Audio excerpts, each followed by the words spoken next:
Fox News Podcasts presents the Bret Baier Podcast with Fox News Chief Political Anchor Bret Baier. Henry Cuellar is a well-respected member of the House of Representatives, a beloved representative down in Laredo and across South Texas. And in my view, the right outcome has been achieved. I am concerned about President Trump's pardons all over. His pardoning of those who've been involved in tax evasion and fraud is appalling. But I'll let Mr. Cuellar speak for himself on this one. President Trump has pardoned Democratic Congressman Henry Cuellar of Texas and his wife. They were indicted last year by the Biden administration Justice Department. Tonight we hear from Congressman Cuellar directly here on set. Congressman, thanks for coming over. Thank you so much. A big day for you. The president posted on Truth Social. For years, the Biden administration weaponized the justice system against their political opponents and anyone who disagreed with them. One of the clearest examples of this was when Crooked Joe used the FBI and DOJ to take out a member of his own party after a highly respected Congressman Henry Cuellar bravely spoke out against open borders and the Biden border catastrophe. I want to get your reaction. Was this a surprise? It was. You know, let me tell you, I got a text from somebody asked me about the pardon. I said, what pardon are you talking about? And then they sent me a copy of that. I do want to thank the president. I want to thank President Trump for pardoning him. And of course, I certainly want to say God has been good to my wife, to my family. And but I'll certainly say it again. Thank you, President Trump. You know, as we put up the charges here, you were indicted by the Department of Justice in 24 on counts of bribery, conspiracy, money laundering. You were accused, along with your wife, of accepting nearly $600,000 in bribes from a company tied to the Azerbaijan government and a bank headquartered in Mexico City. You've denied this. Yes, from the beginning. Look, first of all, before any work was done by my wife, I got a legal opinion. Number one. Number two ethics opinions before that. And I would say there was not a single witness that talked about a quid pro quo. Not one. Not one single witness. But I would tell you also, I did speak against the Biden administration about open borders. My district didn't like it. And you think that's what this was about? Oh, absolutely. Absolutely. It was weaponized. Look, how do they not take in consideration, the legal opinions and other things? How do they do this? 40 days. If you remember, the far left came after me where they spent over $20 million.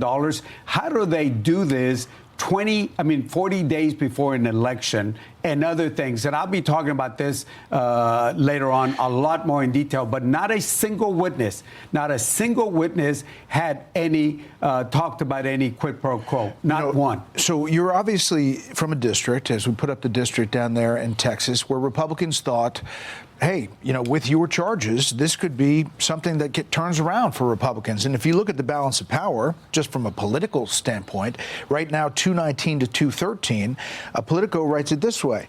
Henry Cuellar will seek reelection as Democrat after Trump pardon. Trump's glowing praise of the veteran Texas lawmaker shocked Republicans who have tried to defeat him for years.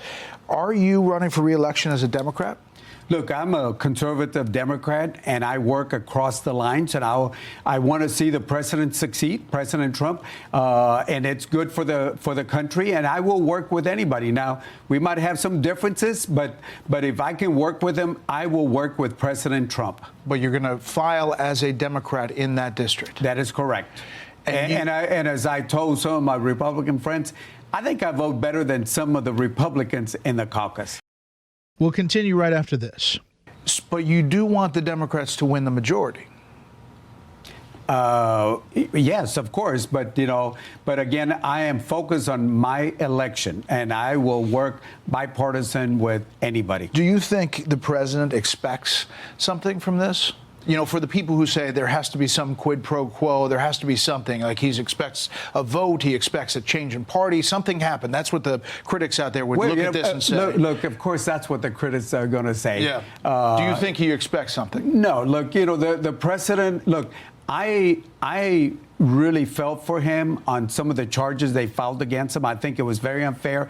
Anybody that goes through this weaponization like they did on President Trump and certainly on myself, I don't want to wish anybody to go through this type of weaponization. You had problems with your Democratic colleagues on the issue of immigration numerous times, and you fought that. And I will still probably have some problems. You probably will. problems. But how do you think your Democratic colleagues are going to accept this, talk about this? You heard a couple of them there. Well, I think Hakeem, was fine.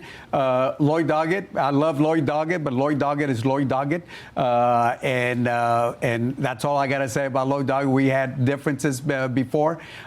Too bad he didn't say anything nice about it. But again, look, the liberal Democrats are still going to have a problem with me because some of them don't believe in bipartisanship. I work with Republicans. In fact, in my elections, the reason I win is because I get the independents and I get the moderate Republicans that cross over, and I will get that again. But just two more things. One is, if you want the Democrats to have the majority, you know that the Democrats really will try to push back and overturn a lot of the president's policies. Well, it depends. There are some things that I agree with the president. Like, for example, if you want to deport criminals, I'm with you. I'll stand with you. I support detention beds and all that. But, issues like tariffs, I think we need to be a little careful and review certain things. So there'll be some things that I have supported the administration on. It just depends. I don't want to go through a laundry of things. Depends on the issue. It just depends on the issue. On the issue of pardons, you've been in Congress for a long time. You know how this process usually has worked, that there's a long process. There's a pardon system. There's a group that weighs in on it.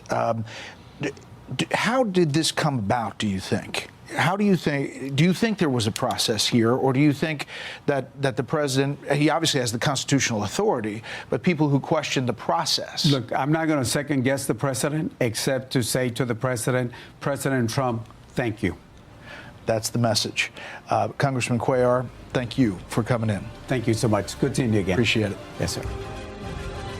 Listen ad-free with a Fox News Podcast Plus subscription on Apple Podcasts, and Amazon Prime members can listen to this show ad-free on the Amazon Music app.